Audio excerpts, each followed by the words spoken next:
یقیناً آج جو اس پرنور پرکیف فضا میں ہم اور آپ بیٹھے ہیں، طبیعت چاہ رہی ہے کہ بس یہ کہہ دوں کہ کرم آج بالا یہ بام آ گیا ہے، کرم آج بالا یہ بام آ گیا ہے، زباں پر محمد کا نام آ گیا ہے، زباں پر محمد کا نام آ گیا ہے۔ اور مزہ جب ہے محشر میں آتا یہ کہہ دے، مزہ جب ہے محشر میں آتا یہ کہہ دے، وہ دیکھو ہمارا غلام آ گیا ہے، وہ دیکھو ہمارا غلام آ گیا ہے۔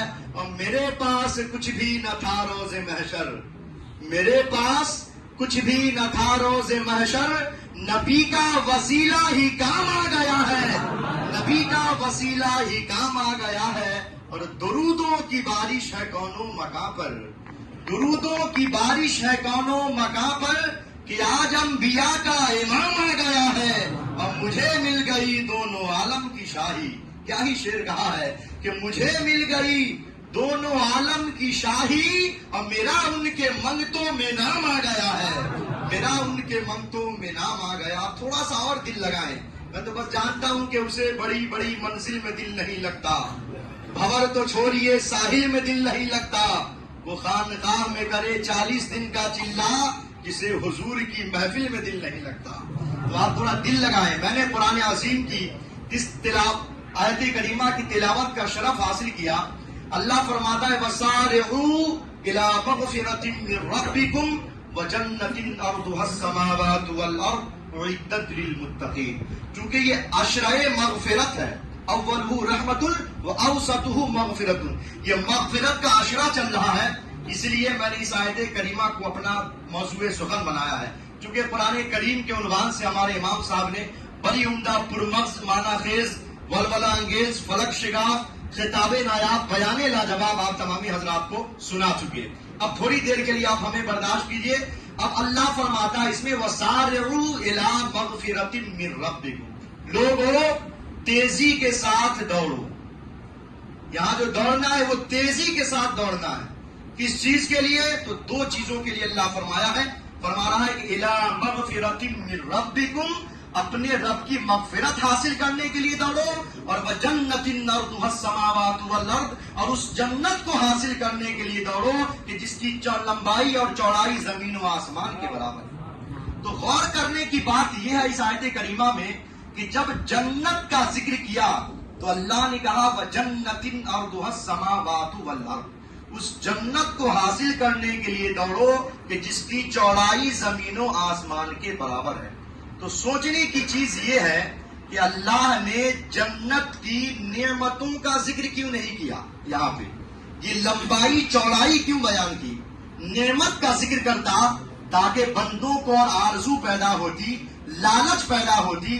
مثال کے طور پر اتنے سارے مقتدی ہیں، اس میں سے کوئی صاحب ہمیں پروگرام میں بلائیں، اپنے گھر پہ ایک محفل کریں اور کہیں مولانا صاحب، امام صاحب رات میں ہمارے یہاں یہیں رک جائیے گا، تو میں کہوں گا کہ نہیں جی مجھے بہت پریشانی ہوتی ہے، میں لوٹ جاؤں گا۔ تو اگر یہ کہے کوئی بلانے والا شخص کہے کہ حضرت میں آپ کو 20 بائی 20 کا کمرہ دے دوں گا، تو میں کہوں گا مجھے کیا کرنا ہے 20 بائی 20 کے روم میں یہاں سے لوٹوں گا کیا وہاں تک؟ لیکن اگر یہیں پہ وہ کہے کہ حضرت آپ رکیے تو صحیح، میں آپ کو ایسا روم دوں گا کہ جس میں اے سی بھی لگی ہوگی، جس میں اٹیچ باتھ روم کا بھی انتظام ہوگا، 24 گھنٹے بجلی کی سروس بھی رہے گی، تو بات سمجھ میں آئے گی کہ چلو جب اس کمرے کی سہولتوں کا ذکر کیا جا رہا ہے، اس کمرے میں پائی جانے والی نعمتوں کا ذکر کیا جا رہا ہے، تو بندہ اس کی طرف متوجہ ہوگا، تو آدمی اس کی طرف متوجہ ہو جائے گا۔ لیکن اللہ رب العزت جب اپنے بندوں کو ابھار رہا ہے کہ میری بنائی ہوئی جنت کو حاصل کرنے کے لیے دوڑو، تو یہاں پر کسی نعمت کا ذکر نہیں کر رہا ہے کہ میری جنت ایسی ہوگی کہ جس میں دودھ کی نہریں بہ رہی ہوں گی، جس میں شہد کی نہریں بہ رہی ہوں گی، وَلَكُمْ فِيهَا مَا تَشْتَهِي أَنفُسُكُمْ، ہم نے وہ جنت بنائی ہے کہ اس جنت میں تم جس چیز کی آرزو کرو گے وہ چیز تمہیں عطا کر دی جائے گی۔ یہاں پر اس قسم کی کسی نعمت کا ذکر نہیں کیا، دوسری جگہوں پہ کیا ہے لیکن یہاں پہ نہیں کیا۔ یہاں پہ کیا کہا أَرْضُهَا السَّمَاوَاتُ وَالْأَرْضُ، اس جنت کو حاصل کرنے کے لیے دوڑو کہ جس کی چوڑائی زمین و آسمان کے برابر ہے۔ تو یہ وسعت کیوں بیان کی اللہ نے؟ سوال سمجھ میں آیا؟ یہ لمبائی اور چوڑائی کیوں بیان کی؟ اس میں بھی ایک حکمت ہے. اللہ اپنے بندوں کو اپنی راہ میں دوڑنے کا کہہ رہا ہے تو ساتھ ساتھ مطمئن بھی کر دے رہا ہے. اب کس بات سے مطمئن کر رہا ہے؟ تو دیکھیں، دنیاوی مثال لیں. ہم کسی دنیا کے ایگزام میں شریک ہوتے ہیں نا، کسی دنیاوی امتحان میں ہم شریک ہوتے ہیں، گورنمنٹ کی طرف سے ویکینسیز نکلتی ہے، اس میں ہمارا فارم بھر دیتے ہیں اور پھر اچھا لکھ بھی دیں تو ضمانت ہے کہ جس نے لکھا ہے اس کو نوکری مل جائے گی؟ نہیں. کیوں؟ اس لیے کہ سیٹیں ریزرو ہے. اگرچہ لکھا ہے 2 لاکھ لوگوں نے صحیح، مگر نوکری کے لیے جو جگہیں خالی ہیں محض 1 لاکھ ہے.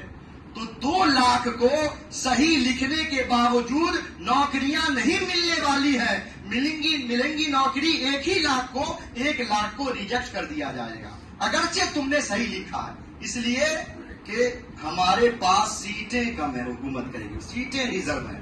مگر اللہ اپنے بندوں سے کہہ رہا ہے کہ میرے بندوں میری راہ میں دوڑو، میری راہ میں محنت کرو اور اس یقین کے ساتھ محنت کرو کہ جس جنت کو حاصل کرنے کا میں تمہیں حکم دے رہا ہوں، اگر پوری کائنات اس جنت کو حاصل کرنے کی تیاری میں لگ جائے تو قیامت میں میری بنائی ہوئی جنت چھوٹی نہیں پڑے گی، میں سب کو جنت عطا کروں گا. میرے بھائی، وہ کبھی بھی اس راہ میں دوڑنا تو پریشان نہ ہونا کہ وہ آگے نکل گیا تو میرا کیا ہوگا، نہیں، بلکہ ایک دوسرے کی خاطر دعائیں کیا کریں کہ پروردگار ہمیں بھی اسے بھی سب کو اس راہ کا مسافر بنا، اور اس یقین کے ساتھ دعائیں کیا کریں کہ وَجَنَّةٍ عَرْضُهَا السَّمَاوَاتُ وَالْأَرْضُ. اللہ نے